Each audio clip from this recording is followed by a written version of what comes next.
Baik, Assalamualaikum, selamat pagi, salam sejahtera. Selamat pagi, senang sekali pada hari ini bisa menyapa ladies semua dalam acara webinar awal dengan topik terapi sulih hormon pada menopause.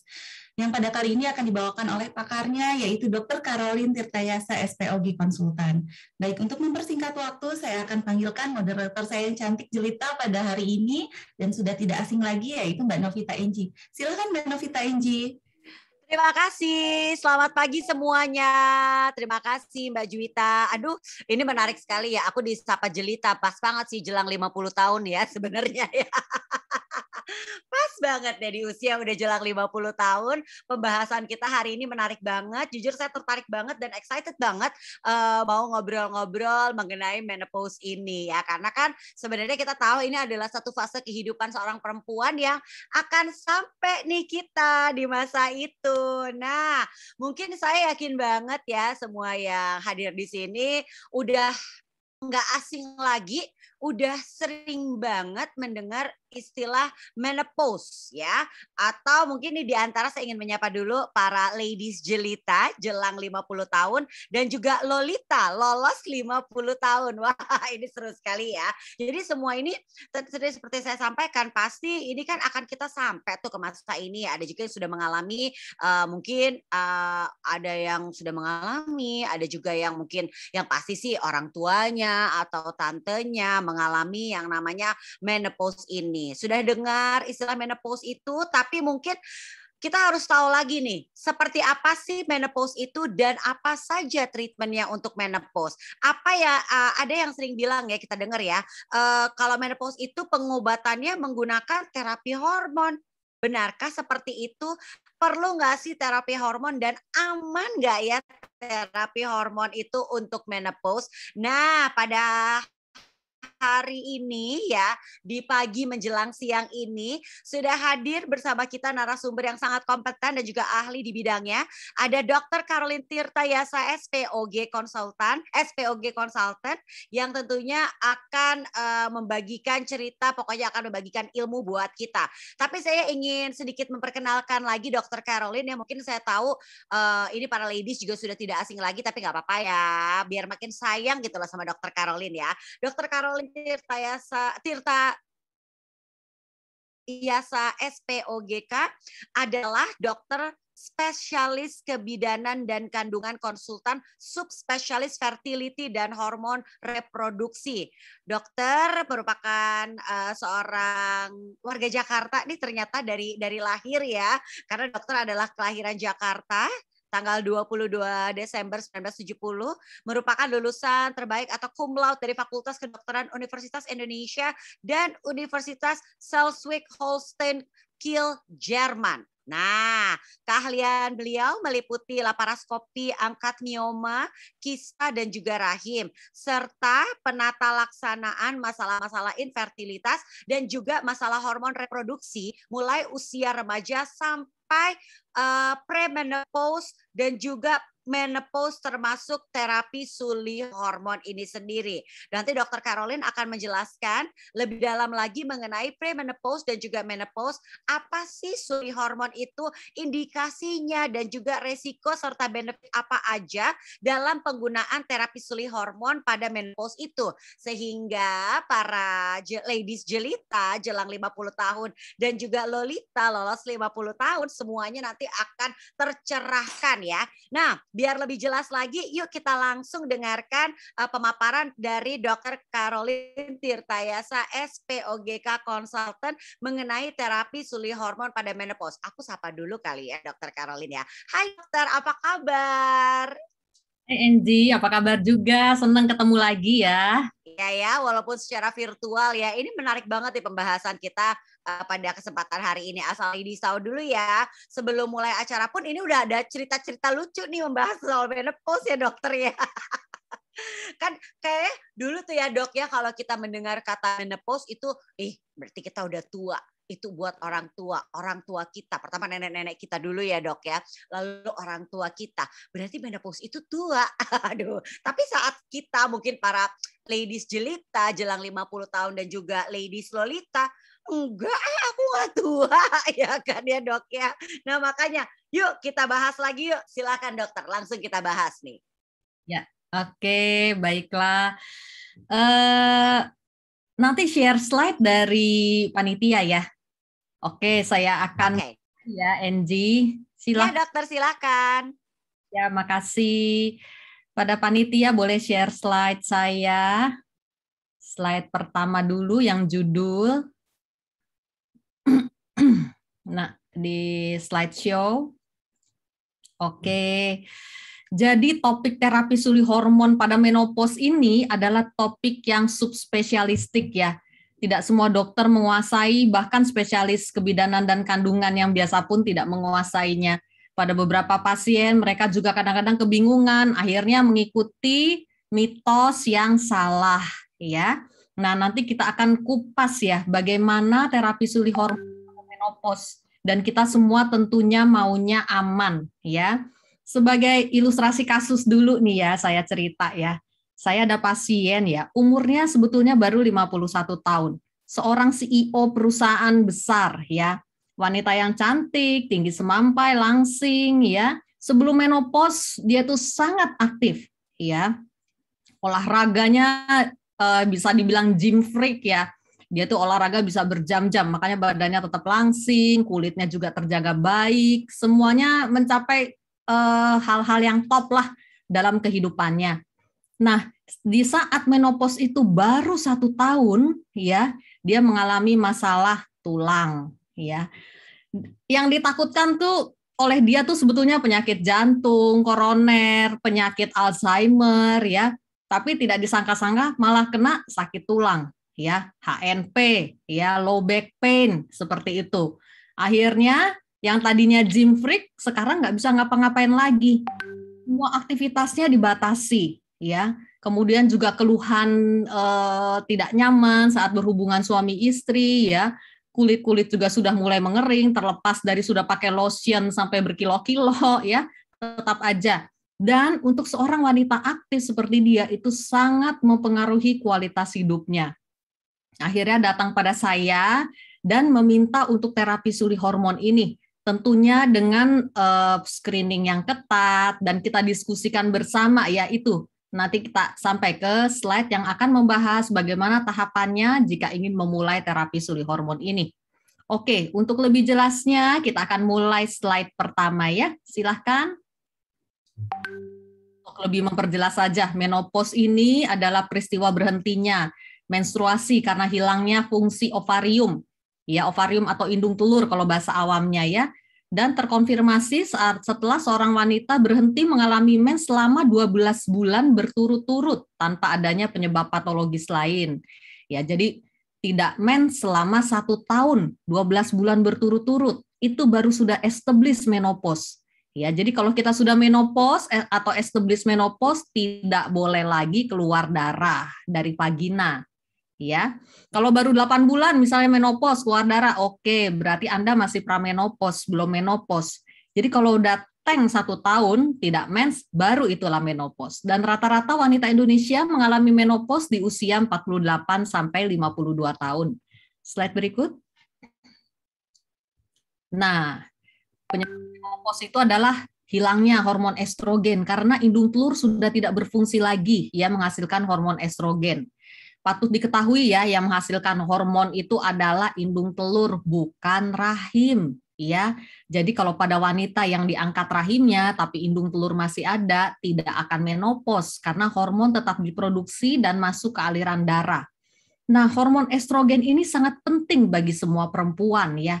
Dia diproduksi ovarium, beredar ke seluruh tubuh, ya, ke seluruh bagian tubuh, ke kulit dia bikin kulit tetap elastis, moist, dan kencang, ke organ genitourinary itu maksudnya organ vagina ya, saluran kencing itu juga epitelnya itu tetap tebal ya, tidak kering.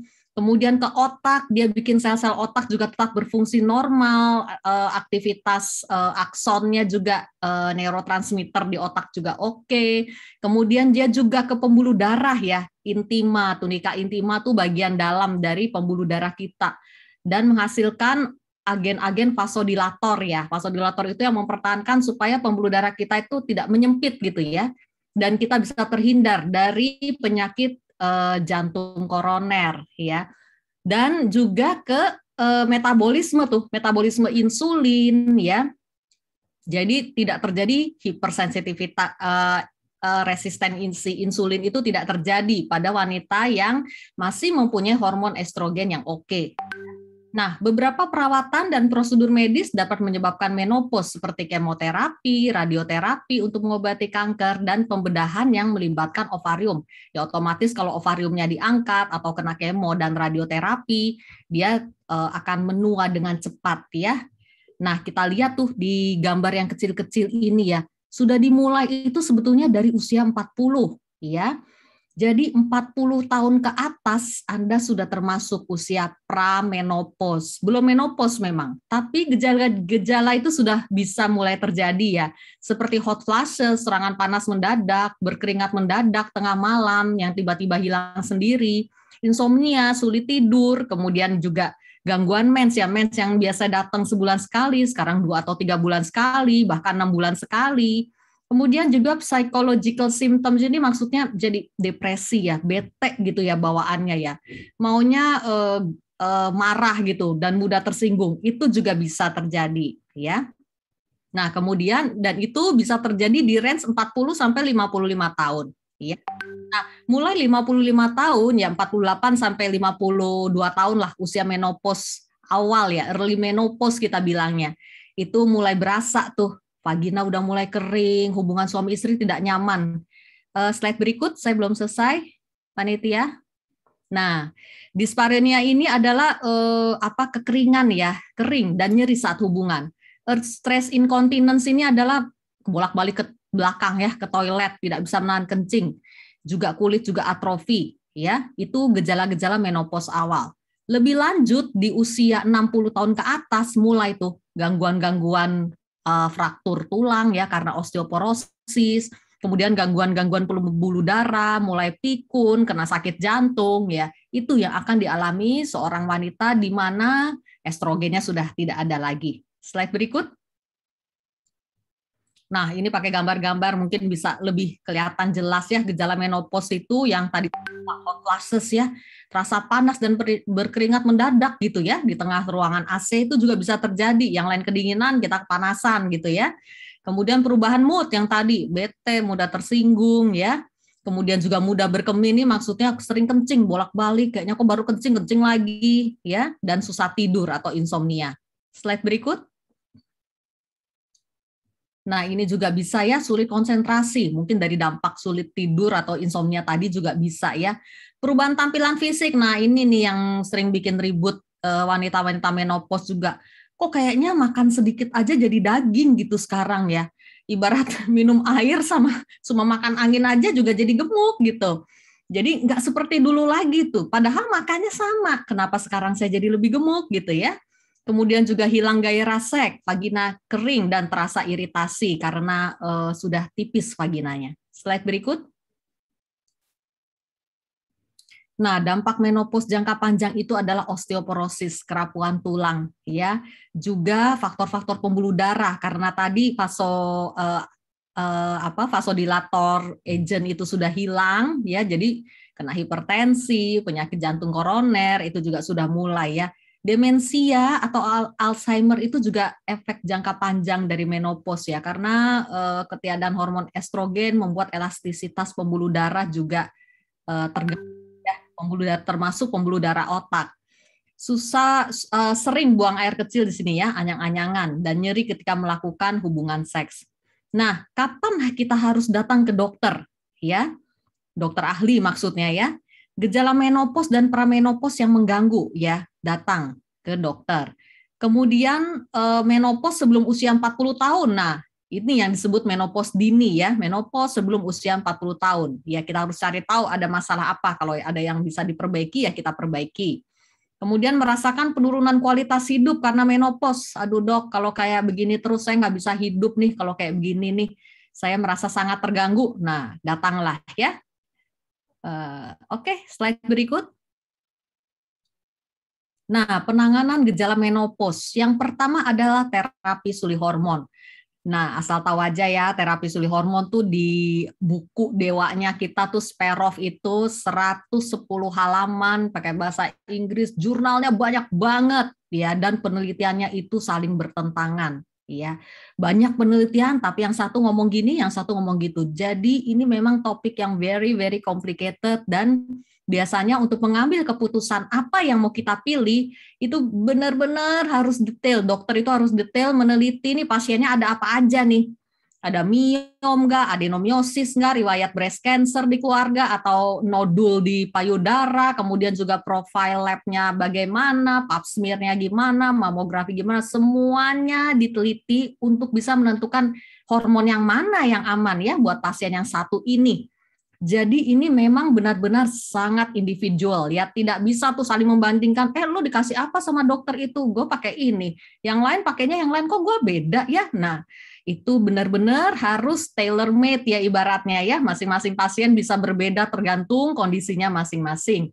Mulai dari terapi estrogen ini yang paling yang paling nomor satu lah, karena kita memang perlu estrogen. Kurang estrogen ya di terapinya pakai estrogen tentunya ya. Estrogen yang model kayak apa? Itu macam-macam ya.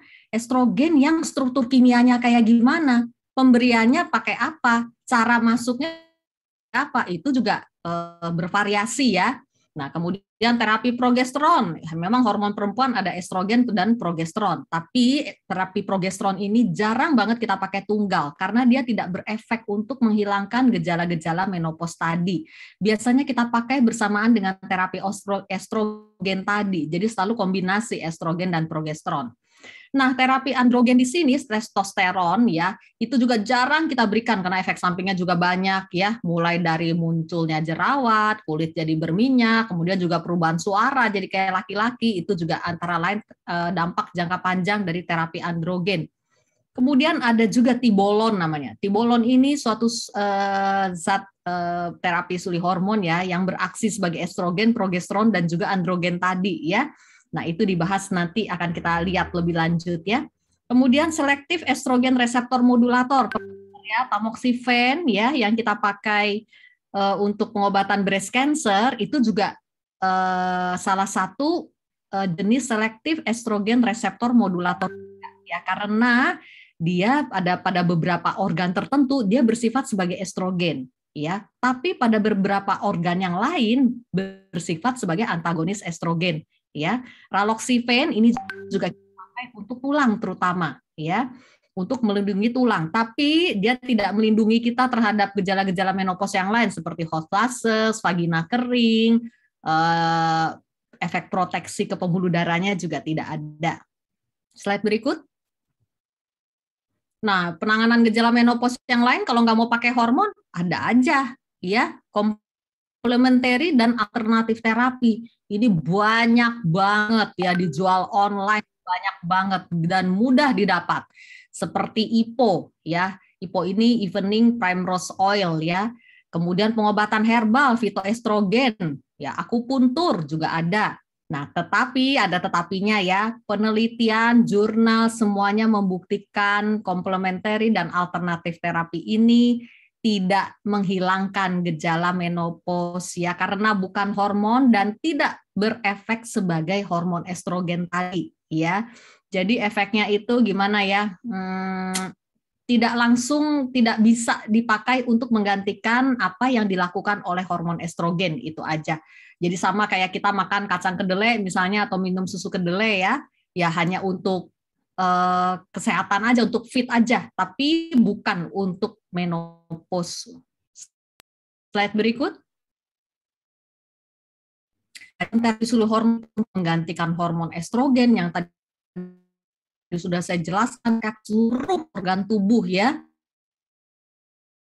Nah, bahwa resikonya lebih kecil dan manfaatnya jauh lebih besar, dan selalu harus berkonsultasi dengan dokter ahli ya. Nah, kalau pada perempuan yang masih mempunyai rahim, kita perlu kombinasi estrogen dan progesteron. Tapi kalau yang rahimnya sudah tidak ada, lebih enak lagi kita tinggal pakai estrogen only Dan dosis masih efektif, ya. Dan periodenya kita evaluasi, ya. Kita evaluasi per 6 bulan, kemudian kita lihat bagaimana dan kita tinjau, dimonitoring secara ketat ya, kapan efek samping kalau misalnya ada muncul, apakah efek sampingnya perlu penanganan yang lebih serius atau tidak, perlu penggantian jenis terapi sulih hormonnya, itu very very complicated ya. Dan sediaannya juga dalam bentuk transdermal atau gel ada, tablet ada ya. Untuk saat ini transdermal gel dan tablet yang ada di Indonesia saat ini. Slide berikut. Slide berikut. Ya. Jadi benefitnya banyak banget ya. Oke, ya. Kemudian juga hot flashes-nya dihilangkan, insomnia juga dihilangkan, bisa nyenyak tidur lagi, kemudian gejala-gejala dispareunia juga hilang ya, bisa beraktivitas seksual dengan lebih baik lagi, kemudian dari sistem kardiovaskuler juga estrogen juga mempunyai efek proteksi ya terhadap kejadian penyakit jantung koroner, early demensia, dan peningkatan kualitas hidup ya. Dan kalau dibahas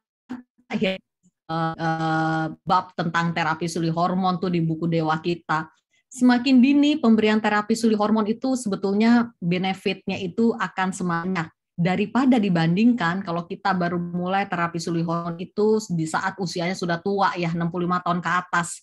Ya karena apa? Karena biasanya makin tua kita penyakit udah mulai muncul duluan tuh. Kena diabetes, hipertensi ya, ada plak di pembuluh darah jantung misalnya. Nah, biasanya kalau sudah mulai banyak penyakit kayak gitu, efek terapi sulih hormonnya tuh nggak bisa kita dapat banyak-banyak lagi. Ya, meskipun masih ada, meskipun tidak seoptimal kalau kita mulai pada usia yang sangat dini. Nah, tapi ada masalah lain lagi nih, ya. Masalah lainnya adalah, coba kita bahas di slide berikut. Mungkin di sini bisa dijelaskan. Nah, ini kontraindikasi terapi sulih hormon. Jadi terapi sulih hormon ini tidak semua orang bisa menerimanya ya. Ini tujuan screening oleh dokter ahli. Kontraindikasi absolut, absolut itu maksudnya udah pasti nggak bisa deh gitu ya. Atau kalaupun mau dicoba harus benar-benar dipikirkan resiko dan manfaatnya sekali lagi ya. Seperti penderita kanker payudara dan kanker badan rahim, endometrium ini badan rahim, kanker rahim ya. Udah pasti jangan deh ya, kecuali pasiennya mau banget karena terganggu sekali kualitas hidupnya ya, itu kita bisa berikan tapi dengan surveillance yang lebih ketat ya. Kemudian juga perdarahan vaginal ya, ada nih penyebabnya apa, itu mesti dicari tahu dulu. Hiperplasia endometrium ini adalah penebalan dinding dalam rahim ya. Jadi perdarahan biasanya gejalanya tuh ini kok 2 bulan tuh ya, datang ke dokter di USG tebal banget nih dinding dalam rahimnya ya, endometrium ya sering berulang ya, jadi terapi hormon tetap nggak bisa juga, berdarah lagi ya, itu juga indikasi absolut pemberian terapi sulih hormon. Gangguan pembekuan darah ya, gampang itu terjadi plak di pembuluh darah, itu juga kontraindikasi absolut. Kemudian penyakit hati akut dan hasil tesnya belum kembali normal, ya, porfiria ini juga masalah di lever ya, karena gangguan fungsi lever. Kenapa nggak boleh? Karena hormon-hormon estrogen, progesteron ini di metabolismenya di lever. Jadi kalau fungsi levernya rusak ya nggak bisa dong memetabolisme, bahaya malah kalau kita kasih hormon ya. Kemudian hipersensitif atau alergi terhadap bahan-bahan terapi sulih hormon ini ya juga nggak bisa kita berikan. Nah, ada lagi kontraindikasi relatif, berarti masih boleh diberikan, tetapi dengan pengawasan ketat, ya, dibicarakan dengan pasiennya, ya. Seperti antara lain adalah penyakit-penyakit yang estrogen dependent, ya, yang dia akan tercetus dengan hormon-hormon estrogen, seperti endometriosis, ya, termasuk adenomyosis ini. Adenomyosis ini adalah penyakit endometriosis yang tumbuh di otot rahim ya. Penyakit endometriosis ini kalau bahasa awam yang gampangnya penyakit sakit kalau mens gitu ya. Endometriosis ini bisa berupa bercak-bercak di rongga panggul ya. Kemudian kalau dia tumbuh di indung telur jadinya kista endometriosis, dan kalau tumbuh di rahim jadinya adenomyosis. Gejalanya cuma satu, mens sakit. Tapi kalau udah jadi adeno dan adenonya membesar, mens sakit dan mens banyak gitu, banjir, dua ini ya. Dan faktor resiko kelainan tromboemboli ya, jadi darahnya cepat mengental ya, terjadi hiperagregasi dari darah naik dari trombosit ya, itu juga bisa memicu dan merupakan kontraindikasi relatif terapi suri hormon. Kemudian penyakit-penyakit seperti punya miom ya, punya kista misalnya, terutama kista endometriosis ya, itu juga kita harus pertimbangkan lagi. Sakit darah tinggi ya, belum apa-apa udah ada sakit darah tinggi, kelainan pada fungsi hati yang ringan misalnya, itu juga kontraindikasi relatif. Diabetes ya, batu ginjal, ada migrain atau sakit kepala parah ya, riwayat hiperplasia endometrium yang tadi ya, kemudian lupus, epilepsi, asma, otosklerosis dan riwayat kanker di keluarga. Semuanya merupakan kontraindikasi relatif yang masih bisa menerima terapi suri hormon, walaupun kita harus pikirkan jenisnya, cara pemberian dan jangka waktunya. Ya, slide berikut.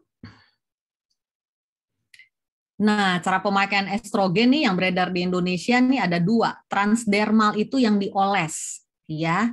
Jadi diserap oleh kulit. Yang oral nih maksudnya diminum berupa tablet, ya. Dan nah, bedanya selain cara penggunaan tadi ya, absorpsi obat. Nah, ini penting nih. Kalau yang transdermal dia langsung diabsorpsi oleh kulit, pembuluh darah kulit dan beredar ke seluruh tubuh karena langsung masuk aliran darah. Nah, yang tablet oral ini harus diserap dulu dan melewati metabolisme lintas pertama di hati. Nah, jadi mekanismenya kalau kita makan obat dari mulut ya, ditelan, itu akan diserap oleh pembuluh darah saluran cerna, kemudian masuk vena porta ke lever dulu tuh biasanya. Sama lever atau hati kita, obat itu di metabolisme ya. Jadi cuma berapa persen yang bisa beredar aktif di dalam aliran darah. Ya, karena itu dosisnya juga jauh lebih tinggi mesti dikasih yang oral ya. Nah, itu kan di bawahnya tuh ada dosis. Kalau yang transdermal kita bisa kasih dosis lebih rendah karena langsung diserap masuk aliran darah. Tapi kalau yang oral lewat tablet harus lebih tinggi kita kasih karena lewat metabolisme lintas pertama di hati tadi. Jadi aktif beredar pembuluh darahnya sedikit, hanya beberapa persen saja. Nah, efek sampingnya ya kalau kita kasih yang dosisnya lebih rendah ya lebih rendah berarti efek sampingnya ya dibandingkan yang oral tadi. Nah, sediaannya kalau yang transdermal dalam bentuk gel, jadi gampang dioles ya. Kalau yang oral dalam bentuk tablet. Kandungannya juga mengandung estradiol kalau yang transdermal. Dan kalau yang oral dapat tersedia dalam bentuk estradiol dengan persenyawan lain. Efek sampingnya memang lebih rendah pada yang transdermal. Kemudahan penggunaan ya sama-sama mudah, dioles sama dimakan ya. Nah, rasio estradiol estron ini maksudnya estrogen lemah ya. Kalau pada yang transdermal seimbang, ya seimbang tuh maksudnya estradiolnya masuk 100%, estronnya juga sekitar segitu ya, karena di metabolisme juga dalam jangka panjangnya ya. Nah, kalau yang oral estronnya lebih tinggi karena melewati tadi tuh estron ini estradiol dalam bentuk yang sudah di metabolisme ya, jadi dia estrogen lemah kita bilangnya. Oke, slide berikut.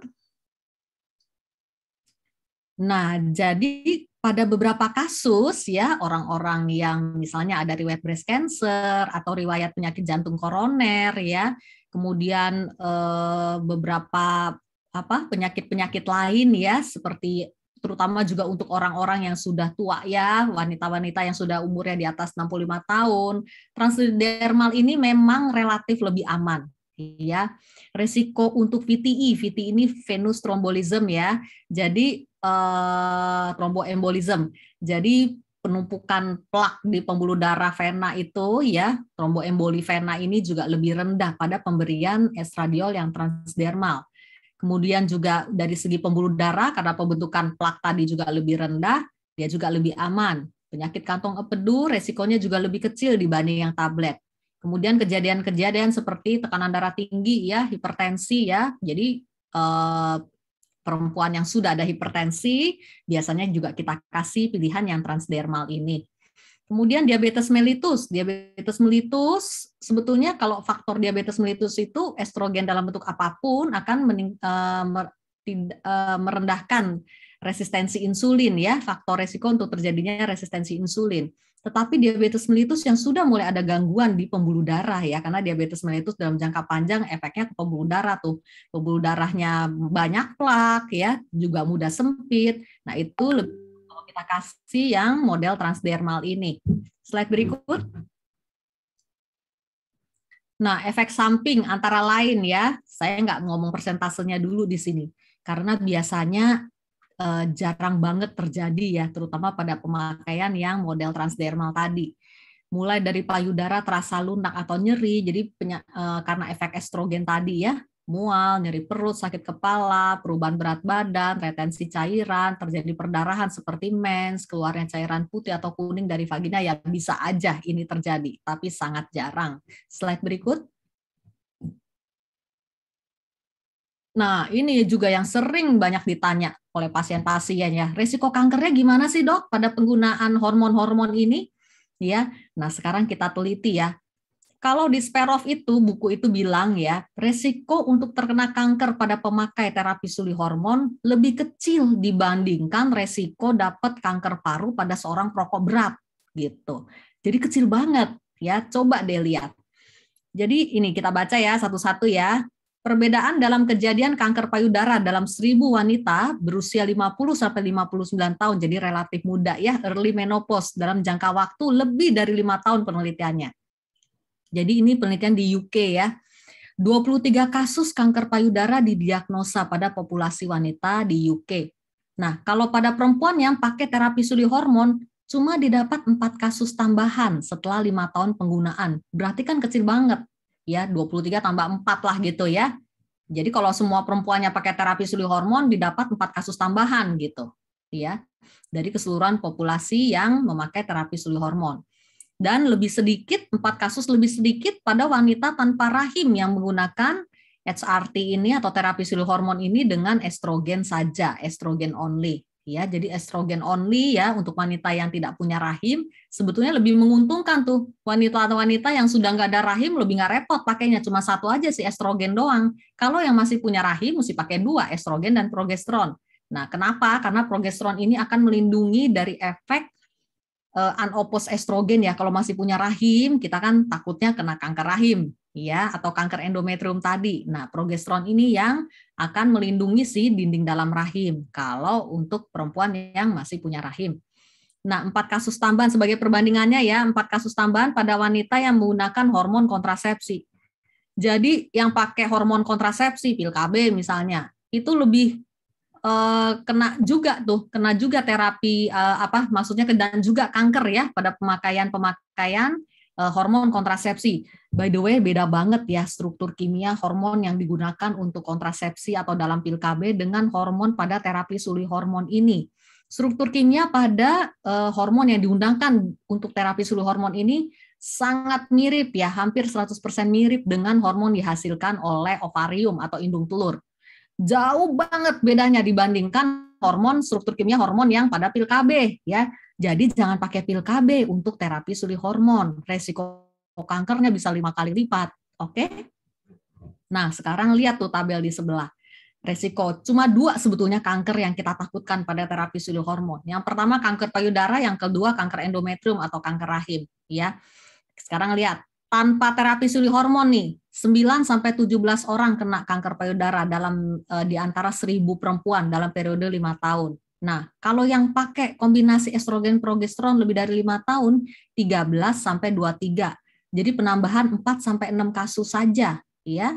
Nah, kemudian resiko kanker rahim. Memiliki rahim 5 dari 1.000 orang tuh. Kalau nggak pakai terapi suli hormon, resikonya 5 dari 1.000 perempuan ya pasti kena juga kanker rahim ya. Memiliki rahim namun dia pakai terapi suli hormon, penambahannya 5 hingga 55 kasus tambahan aja dari 1.000 perempuan tersebut ya, relatif kecil. Dan lebih kecil lagi kalau kita pakai terapi kombinasi ya tentunya ya, estrogen dan progesteron. Slide tambahan, slide berikut. Nah, tahapan yang harus dilakukan sebelum menggunakan terapi suli hormon. Yang pertama, konsultasilah dengan dokter ahli untuk terapi suli hormon, karena tidak semua dokter menguasai bidang ini. Ya tentunya kita bisa lihat ke dokter SPOG tapi konsultan fertility dan hormon, ya. Karena SPOG biasa bukan konsultan fertility dan hormon, nggak terlalu mengerti tentang bagaimana tahapan yang aman secara persis terapi suli hormon ini. Atau dokter penyakit dalam, misalnya ada juga dokter penyakit dalam yang ahli hormon. Nah, asal diketahui dokter penyakit dalam ahli hormon itu mengurusi hormon yang bukan hormon reproduksi tentunya, tetapi hormon untuk tiroid, misalnya kelenjar gondok, atau sakit diabetes mellitus, ya. Itu bidang keahliannya. Tetapi kalau untuk hormon reproduksi, termasuk terapi suli hormon untuk pasien menopause, adalah ke dokter SPOG yang konsultan fertility dan hormon, menguasai terapi suli. Kemudian yang kedua, melakukan, jadi awal konsultasi nih, datang ke dokter ahli, nah dianalisa dong, anamnesa, pemeriksaan fisik, riwayat keluarga, itu semua akan dicek oleh dokter ahli. Kemudian biasanya akan disarankan untuk melakukan pap smear, mamografi, dan cek laboratorium darah untuk tahu tuh fungsi levernya gimana, ginjalnya gimana, oke nggak kalau dikasih hormon. Kemudian juga pap smear, mamografi ini sebetulnya untuk screening dulu ya, ada nggak sih calon kanker payudara, ya, ada nggak sih calon kanker mulut rahim misalnya, ya, kanker dan rahim sulitnya kita tidak ketahui dengan pap smear dan mamografi ini, ya, kita tahu dari WC transvaginal itu juga biasanya akan dikerjakan secara rutin. Nah, setelah ada hasil lab semuanya ada hasil tuh pemeriksaan awal, balik lagi ke dokternya, dokter evaluasi, kemudian sama-sama akan didiskusikan pilihan terapi suli hormon yang terbaik untuk pasien tersebut. Nah, selanjutnya silakan dimulai dan kontrol ke dokter per 6 bulan untuk monitoring efek samping dan penyesuaian dosis. Slide berikut. Nah, take home message-nya ini aja nih, menopause terjadi karena menurunnya kadar hormon estrogen dalam tubuh dan gejalanya jika mengganggu segera datang konsultasikan ke dokter, dan terapi suli hormon dapat diberikan untuk mengatasi gejala tersebut. Terdapat sedikit peningkatan resiko kanker, ya, tetapi selalu pertimbangan keputusan medis selalu diambil berdasarkan resiko dan manfaat, ya. Kalau manfaatnya lebih besar, why not, ya. Kemudian juga penggunaan terapi suli hormon kombinasi dengan progesteron melindungi dari resiko kanker endometrium pada wanita yang masih memiliki rahim. Slide berikut. Nah, kita semuanya mau nih udah tua, ya, tua gitu ya istilahnya ya Angie, tapi tetap healthy, quality life with menopause, seperti ini maunya, ya. Ini menjadi target kita. Slide berikut. Nah, ini media edukasi yang saya gunakan di Instagram saya ya, terutama ya. Silakan jika Anda berminat untuk menambah ilmu tentang kesehatan reproduksi karena tujuannya untuk edukasi, silakan di-follow Instagram saya ada, Facebook juga ada. Dan untuk video edukasi yang lamanya lebih dari 15 menit, biasanya saya masukkan ke YouTube channel saya juga ada. Silakan di-follow dan dilihat-lihat. Oke, saya rasa sudah slide terakhir ya. Baiklah, saya kembalikan ke panitia. Terima kasih Dokter Caroline. Wah, berarti aku kayaknya mau meralat deh dok, nggak mau bilang tua karena kan sebentar lagi nih aku juga udah masuk dalam kategori jelita kan ya. Makin mateng. Boleh ya dok? Begins at 40 itu benar banget Angie. Ya. Ini menarik deh. Tadi di awal udah ngobrol juga sebenarnya sama Dokter Caroline. Ini sambil kita menunggu juga pertanyaan-pertanyaan yang masuk. Mungkin saya juga akan ada beberapa pertanyaan. Kan gini ya dok, ya tadi aku bilang ya dok ya, dulu tuh kan kita tahu ya kalau kita ngelihat nenek kita, dan pertama kali kan nenek kita kan menopause. Terus lalu orang tua kita nih masuk menopause. Terus ya kita juga akhirnya sampai juga nih, akan sampai juga ke fase itu kan. Nah itu tuh rasanya kan kayaknya nggak mau banget, enggak, aku tuh kayaknya nggak setua itu deh, dan kayaknya aku ingin tetap aku tuh jadi tua gitu kan ya dok ya. Tapi post di ini kan kita tahu sekarang kita udah beda masa dan beda era ya nggak sih. Perempuan zaman sekarang tuh aktif banget. Ya banyak datang di luar rumah. Kayak tadi juga dokter cerita, salah satu pasien dokter yang luar biasa yang rajin olahraga di kantor juga bisa. Gimana dok? Ada perbedaan nggak? Perlu kita tahu tuh zaman orang tua kita sama menopause yang mungkin seakan kita alami dan atau sudah kita alami nih dok. Oke, baiklah saya jawab ya Indi. Ya. Emak-emak kita dulu ya, itu Ya. biasa mereka tuh lebih banyak profesi sebagai ibu rumah tangga. Nah, beda kita sekarang wanita-wanita yang aktif aja pagi-pagi udah ke gym tuh, ya supaya badan terjaga oke, ya kulit tetap sehat, ya. Jadi kalau wanita zaman sekarang ada gangguan sedikit aja pada kualitas hidupnya sudah komplain dia, sudah merasa tidak. Ya, beda sama ibu-ibu kita dulu tuh. Ibu-ibu kita dulu ya udah deh kering-kering sedikit nggak apa-apa ya. Keriput-keriput sedikit oke lah selama saya masih bisa berjalan gitu, bisa masak di dapur, misalnya bisa belanja ke pasar ya oke lah nggak apa-apa. Jadi dan wanita-wanita di desa, ibu-ibu yang berprofesi sebagai ibu rumah tangga yang dulu ya settingnya ya bukan sekarang ya. Itu mereka lebih nerimo gitu terhadap kondisi yang sebetulnya sudah mengganggu kualitas hidupnya. Tetapi wanita zaman sekarang aktif di kota ya itu tidak bisa lagi tuh. Terjadi gangguan quality of life sedikit aja mereka sudah tidak nyaman dengan itu. Itu yang membedakan, Angie. Betul.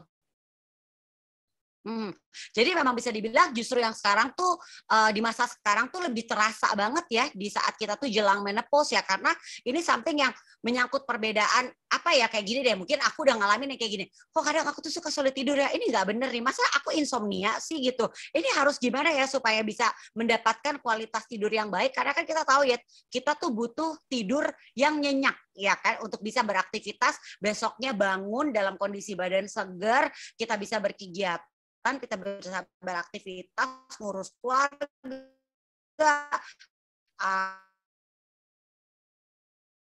mungkin juga yang juga punya karir juga bekerja, beraktivitas di rumah, ya kan dok? Ya, betul. Ya. Jadi kan berasa banget ya dok, begitu perubahan-perubahan itu terjadi ya dok ya, ada kok gini ya, kok badan cepet capek ya, kok kayaknya begini ya gitu, nggak ada yang nggak kayak dulu lagi gitu kan ya. Nah itu ternyata berpengaruh banget dan sangat dirasakan oleh perempuan-perempuan zaman sekarang ya dok ya. Betul. Oke, dok, kita pengen tahu deh dok, kalau misalnya nih kita sudah masuk di masa menopause ya dok ya, itu tuh berarti kita udah nggak perlu lagi ya dok cek-cek ke dokter kandungan seperti rutin pap smear dan juga yang lainnya dok. Oke, nah itu tuh salah banget tuh asumsi itu ya. Oke. Banyak tuh ibu-ibu mikir, oh kalau saya udah menopause berarti aman dong dari kanker ya, kan udah nggak ada hormonnya lagi. Itu salah banget ya. Kenapa salah ya? Asal diketahui nih ya, makin tua kita resiko kena kanker itu makin tinggi. Iya. Karena sel-sel kita sudah menua tuh, sudah aging proses ya. Yang dulunya misalnya kena bahan kimia dikit aja nggak gampang tuh sel berubah jadi kanker waktu kita muda ya. Nah, sekarang udah tua nih, justru kena sedikit aja misalnya atau bahan kimia kita gampang banget tuh sel berubah ke arah kanker. Ya, karena itu pap smear, USG transvaginal sebagai screening ginekologi itu justru harus makin rutin dilakukan ya, jangan diabaikan gitu ya.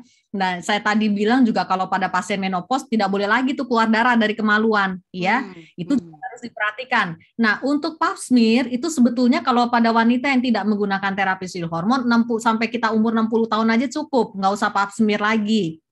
Ya.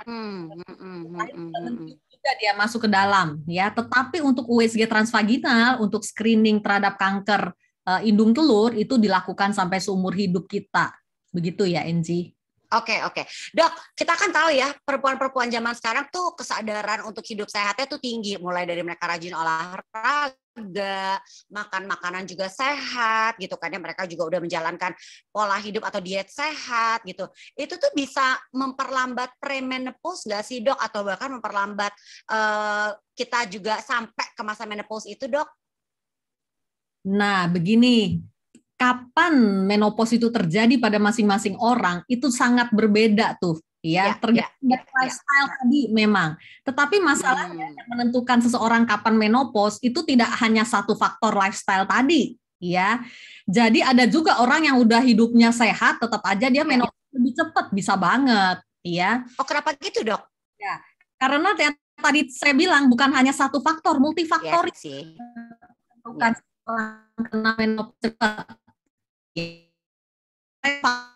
hormon dan bisa kontrol hidup sehat, oke. Tapi faktor hormon dari segi genetik misalnya ya tidak bisa kita kontrol. Nah, jadi belum tentu yang lifestyle-nya oke udah pasti oke juga tuh lama menopause-nya. Tidak selalu walaupun sebagian bisa gitu. Oke.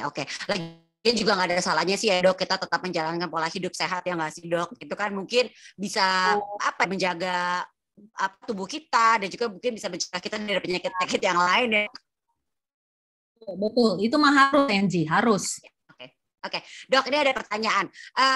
Dok, kapan saat terbaik mulai HRT? Cek hormon dulu, bila sudah di bawah normal, baru terapi. Sebelumnya nih dok, usia saya sekarang 51 tahun, menstruasi masih teratur 28 hari, rajin olahraga, BMI 20, tidak ada tensi atau keluhan. Terima kasih. Ini pertanyaannya dari Herawati tadi ya. Nah ini salah satu contoh wanita karir ya sepertinya. Ya. Begini, ini terdapat pertentangan sedikit ya, kita cerita dulu nih. Kalau di kalangan dokter nih ya, kita kan nggak mau nih pasien banyak tuntutan. Udah dokter saya kena kanker ya, itu paling ditakutkan tuh. Dokter dituntut sama pasien itu paling takut. Ini gara-gara dokter kasih saya hormon saya kena kanker ya. Nah kita nggak mau hal itu terjadi. Jadi di kalangan para SPOG konsultan fertility pun ya sebetulnya hukum yang dipakai adalah kita kasih terapi sulih hormon kalau pasiennya keluhannya berat gitu ya. Datang ke kita kalau aduh dok saya udah nggak bisa hidup lagi nih kayak begini. Udah mau bunuh diri deh karena depresi berat misalnya ya. Baru kita kasih tuh terapi sulih hormon, pasiennya minta ya. Nah, jadi dokter juga lega dong ya, kita lebih ke arah kebutuhan pasien jadinya ya. Kalau aku terus terang wanita-wanita Indonesia tuh lebih banyak nerimonya sebetulnya, makanya jadi sedapat mungkin gue nggak pakai hormon dulu deh gitu ya, pokoknya hidup sehat aja dulu ya. Ya dari segi dokter-dokter. Nah sekarang segi lain nih berdasarkan jurnal, ilmu, buku-buku textbook, itu semuanya mengatakan kalau kita berikan terapi sulih hormon pada wanita usia range 50-60, maksudnya usia menopause dini, benefit yang didapat itu jauh lebih banyak daripada kalau kita kasih dia udah tua gitu, umur 65 tahun ke atas ya. Karena contohnya yang satu yang gampang deh, tulang misalnya ya. Nah, kita menopause ya, osteoporosis sudah mulai tuh prosesnya, meskipun belum berdampak berat-berat banget, ya. Tapi pasien saya yang tadi itu baru 1 tahun aja menopause, dampak ke tulangnya udah hebat banget gitu rasanya. Iya. Kita nggak tahu kenapa ya, mungkin overuse juga karena dia gym freak dan sekarang menopause. Oh iya. Ya bisa aja, ya. Nah. Jadi yang tadi saya bilang, kalau dari segi jurnal dan keilmuan, terapi sulih hormon kalau diberikan di usia menopause yang dini, ya itu lebih banyak tuh manfaatnya yang kita dapat. Kalau udah tua nanti 65 tahun misalnya, sudah terjadi osteoporosis yang parah, kalau kita berikan hormon pun ya, yang udah kropos nggak bisa balik normal lagi, itu masalahnya. Iya. Tidak tambah kropos gitu aja, ya. Oke. Dok, ya.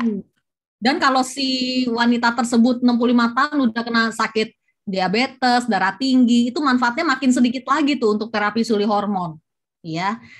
Menyambung tadi Ibu Herawati tadi, ya, menyambung si Ibu Herawati tadi. Tadi kalau nggak salah masih mens kan ya, teratur sebulan sekali. Iya. Udah 50. Nggak perlu dulu terapi sulih hormon kalau menurut saya. Ya. Oke. Apalagi sebulan sekali. Kita lihat aja, yang penting screening ginekologinya dilakukan. Tadi pap smear, USG transvaginal ya. Itu dua itu dilakukan 15 tahun sekali. Itu dulu. Kalau kita mengalami kebutuhan lain ya bisa konsultasi ke dokter SPOG konsultan fertility dan hormon. Jadi ini tidak perlu dilakukan buat para ladies yang usianya juga maksudnya masih di masa belum menopause gitu ya. Untuk premenopause jadi juga nggak perlu ya dok melakukan terapi sulih hormon ya dok? Kecuali mengganggu kualitas hidup, itu dia. Seperti tadi dokter sampaikan ya, kecuali mengganggu kualitas hidup ya. flases yang parah tuh ya, lagi presentasi misalnya di depan anak buah, tiba-tiba langsung baju pada basah kuyup gitu ya, itu agak-agak embarrassing. Jadi mengganggu rasa percaya diri juga tuh kalau kayak gitu. Itu ada juga tuh pasien saya, wanita karir aktif. Itu kita hormon juga, terapi suluh hormon meskipun dia belum menopause, antara lain. Vagina mulai kering gitu ya, vagina mulai kering, tidak nyaman saat berhubungan, itu juga terjadi pada usia pramenopause juga, ya kita berikan. Atau satu lagi, infeksi saluran kencing berulang, ada pasien saya, bolak-balik minum tiap 3 bulan kencing anyang-anyangan, minum antibiotik hilang, tapi 3 bulan kambuh lagi ya, karena saking keringnya tuh daerah saluran kencing. Itu juga kita kasih terapi suluh hormon meskipun masih mens. Gantung, depend on the symptom juga, NG. Oke, Dok. Kita lanjut ya, Dok. Ada pertanyaan ini tanpa nama. Siang, Dokter. Kalau usia di bawah 40 sudah menopause, apakah tetap harus terapi suluh hormon? Terapi suluh hormon nggak sih? Terus apa nanti akan ada efeknya kalau tidak terapi suluh hormon? Wah, ini early menopause ya, Dok, ya, di bawah 40. Betul, ya, menopause dini kita bilangnya. Oke, jadi pertimbangannya sekali lagi itu ya, saya bilang ya, risk benefit itu selalu harus ditimbang. Resiko dan manfaat. Saya selalu bilang sama pasien saya, kamu nyebrang jalan aja ada resiko ketabrak kan, kita nyebrang jalan ya, tapi masa ini kita mau diam-diam aja di pinggir jalan gitu kan, nggak mungkin. Iya, benar Dok. Jelas dong ada efek sampingnya ya, tapi benefitnya juga banyak. Nah, silakan dipilih, coba ditimbang-timbang. Nah, kita bisa diskusi tuh berdua tuh, dokter dan pasien berdiskusi memutuskan ya apa yang cocok nih buat pasien ini. Jadi selalu resiko manfaat itu yang kita ambil ya, yang ditimbang. Betul. Oke, kita lanjut ya, Dok. Ini pertanyaan berikutnya dari Ari. Dok, tante saya sudah menopause gitu, tapi nggak selalu mengalami gejala, kadang-kadang aja. Tapi kalau udah terjadi ya jadi nggak nyaman. Boleh nggak sih pakai terapi suluh hormon? Ya, jawabannya mah boleh aja kalau pasiennya menginginkan gitu ya, Enji ya. Balik lagi ya, Dok. Yang saya bilang tailor made tadi ya, tailor made tergantung kondisi pasiennya apa. Ini kan cuma data-data awal ya, kita belum tahu tuh gimana fungsi levernya, fungsi ginjalnya ya, kemudian ada nggak misalnya resiko kanker payudara atau resiko yang sudah dia punya saat ini, riwayat keluarga kena kanker misalnya, ya itu semuanya ya untuk pengambilan keputusan. Oke, lanjut ya, Dok. Ini ada pertanyaan dari Paulina. Apakah ada tes premenopause yang bisa direkomendasikan sebelum muncul significant symptoms atau gangguan quality of life nih? Pertanyaannya dari Paulina. Oke, masalahnya adalah significant symptom atau gangguan quality of life tidak tergantung dari hasil lab. Ya, itu masalahnya. Benar. Balik ke pribadi masing-masing ya, Dok, berarti ya, yang merasakan yang ada yang ngerasa bahwa sebenarnya ada gejala cuman nggak mengganggu hidup aku tuh gitu ya, Dok ya. Oh, jadi ya seperti itu ya, Dok ya. Ya, karena itu sangat individual kan, tergantung maksudnya keluhan subjektif lah itu, ya, bukan keluhan Oke. Ada orang yang hormon estradiolnya kalau kita cek di laboratorium udah ya ampun di bawah 5 deh, rendah banget. Aja kok, Dok, saya bisa terima lah. Ya, dengan hidup seperti ini saya masih oke, saya masih bisa masak di dapur, kasih makan anak-anak saya, oke kok saya selama itu. Udah nggak usah terapi suluh hormon gitu. Iya, dan mungkin saya ngerasa hot flush tapi masih under control gitu ya, Dok ya, tuh misalnya, atau ya, saya nggak bisa tidur malam tapi bisa diatur-atur kok ternyata gitu kan ya. Itu berarti nggak perlu ya, Dok? Perlu. Oke. Lanjut ya, Dok. Pertanyaan berikutnya dari Kiani. Dok, untuk wanita masih usia produktif sekitar 40 tahunan, tapi sudah diangkat rahim dan juga ovariumnya, apakah perlu terapi suluh hormon, Dok? Tergantung tadi ya, ada keluhan enggak ya. Udah angkat rahim dan kedua indung telur, berarti memang dia termasuk early menopause jadinya, ya. Iya, benar. Masalahnya sih kalau menopause itu sudah berlanjut, dampaknya itu yang tadi itu kan udah dikasih tadi itu ke tulang, bikin osteoporosis dan faktor-faktor yang bisa mengganggu kesehatan lainnya, ya. Tetapi selalu pertimbangan resiko manfaat tadi yang kita ambil, ya. Jadi keputusan yang sama di-apply ke semua pasien, itu aja. Oke, lanjut ya dok. Pertanyaan berikutnya dari Henny. Berapa kali terapi hormon ini sebaiknya dilakukan? Sekali aja atau secara periodik atau berulang? Saya 53 tahun dan sudah hampir 3 tahun menopause.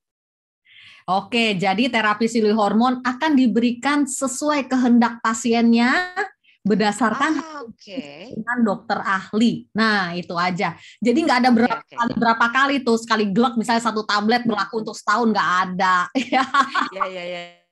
Jadi balik lagi justru ke pasien ini ya dok ya? Ya, betul. Ya, kita harus pakai tiap hari. Itu dimulai pakainya tiap hari memang. Tapi sampai berapa lama kita pakai tergantung, balik lagi kan tiap 6 bulan akan dievaluasi. Ya. Iya benar. Dulu oke, ya kita coba stop. Nanti stop 2 bulan 3 bulan. Aduh dok, kok sayanya nggak enak banget ya di stop. Saya mau lagi deh. Oke, selama semuanya aman. Jadi dokter itu dia memperhatikan rambu-rambunya gitu. Dan rambu-rambu itu beda ya pasien. Itu fungsinya seorang konsultan hormon itu seperti itu. Jadi lagi kondisi dia bagaimana gitu. Oke.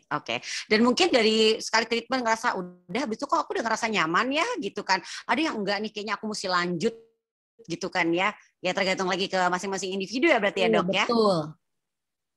Oke, lanjut ya dok. Pertanyaan berikutnya dari ini tanpa nama. Mohon maaf dok, izin bertanya. Saya umurnya 55 tahun, 2 tahun lalu saya angkat rahim dan ovarium. Sekarang estradiol dan itu sangat membantu saya. Kalau berhenti pakai hot flash lagi dan susah tidur, tekanan darah naik. Pertanyaannya sampai kapan ya dok saya harus memakai estradiol gel itu? Terima kasih. Oke, baiklah.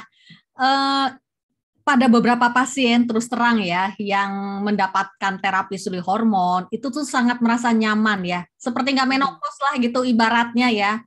Nah, selama saya bisa ngomong begini, selama rambu-rambunya diperhatikan ya, kan dimonitoring terus tuh. Yang penting jangan pakai hormon sendiri gitu ya, maksudnya nggak dalam pengawasan, itu bahaya banget. Bahaya ya, harus selama pengawasan dokter ahli ya, rambu-rambunya diperhatikan. Kalau terjadi efek samping sedikit aja dokternya ngerti dan tahu, bisa nyuruh pasiennya cek gitu ya, itu relatif aman, mau seumur hidup juga boleh ya, asal itu ya. Karena ada nih bukan ngomong kosong nih, ada beberapa pasien dia pakai sendiri itu tanpa konsultasi dan tidak gitu dok. Itu bahaya banget ya, nggak dimonitoring. Jadi datang ke saya tuh, dok kok saya ada payudara gitu ya, dok kok saya ada kan gitu ya. Nah loh, yang ibu pakai siapa? Monitoring dan screening dulu. Nah itu bahaya banget. Oke, jadi harus ya, nggak boleh sendiri ya. Oke. Berikutnya pertanyaan dari Herawati. Ini lanjutan dari pertanyaan tadi ya dari Herawati ya. Dok, jadi bila ada gejala baru periksa cek lab ya dok, atau langsung HRT? Jadi ini sulitnya ya